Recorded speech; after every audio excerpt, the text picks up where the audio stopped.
Now we have to have a routine for more than just in the batter's box. A pitch is thrown and there's 12 or 15 seconds between that pitch and the next pitch. Now, depending on the league you're in, the association rules by which you play, you may or may not can step fully out of the batter's box. But there's some time between pitches. And this is where it comes back again that mental skills are not difficult, but you have to do them constantly. Being a coach is not difficult, but you have to do it every day. Those 12 or 15 seconds can seem like an eternity, and they can have a huge impact on how you achieve.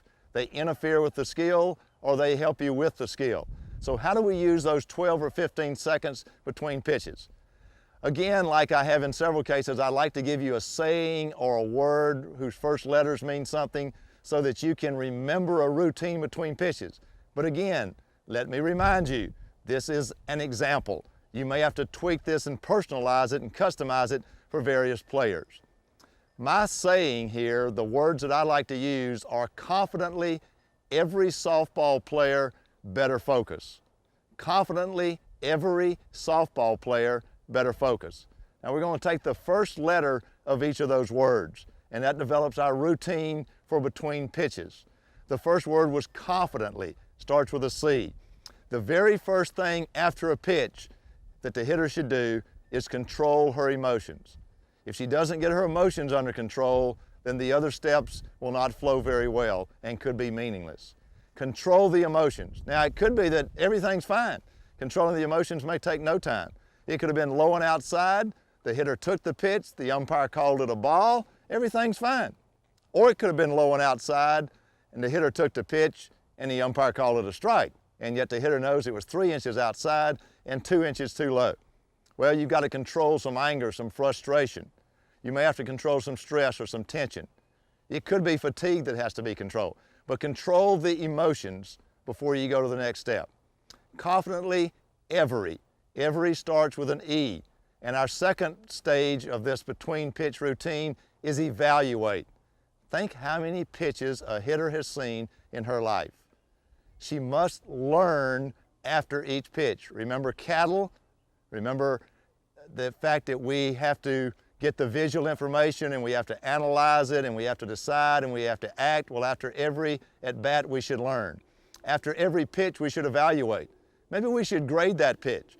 From 1 to 10, how well did I see that ball? From 1 to 10, how ready was I? From 1 to 10, how were my emotions? From 1 to 10, how soon did I see the ball? How long did I see the ball? These types of things. Evaluate what just happened. Oh, I didn't know with a 3-ball, 1 strike she'd throw a changeup. Oh, I didn't know she had that good a rise ball. Oh, what else did I see? Evaluate. I was too early, I was too late. My weight was in the wrong place, my hands drifted, whatever. But spend some time evaluating.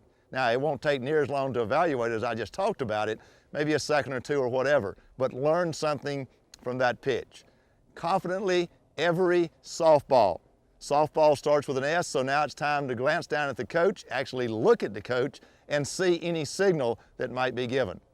But you know, if you don't control your emotions and you look down at the coach for the signal, sometimes you don't even see it. You're looking right at it and you don't see it because your emotions were not under control. So let's get the emotions under control. Let's spend some time with the last pitch, the past, evaluate it, learn from it so you can use it, and now let's get the signal. Confidently, every softball player. Player starts with a P. After we've gotten the signal or no signal, now we develop a mental plan for what we want to do on the upcoming pitch.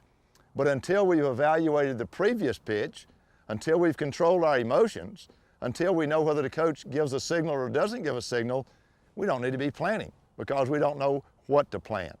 So we've controlled our emotions, we've evaluated, we've gotten a sign or no sign, we now have a plan. The 5th letter was better. Better starts with a B, and now we check our breathing. One of the things hitters do is let their breathing get out of control when they're at home plate, and that could be due to the stress or the tension or the fear or the frustration, the fatigue that we've mentioned are there so often in game situations.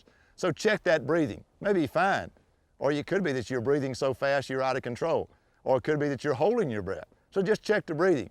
Maybe you need to take a deep breath or two before you get back into that batter's box ready to hit.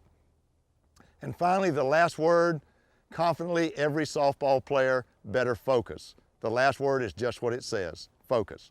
Now we focus on me, we focus on pitcher, we focus on ball. We go back to the in-box routine. So our routine between pitches that helps us to stay mentally prepared and keeps those sources of interference from distracting us, confidently, every softball player better focus. Control the emotions, evaluate, get the sign, plan, check the breathing, focus, and you're ready to hit.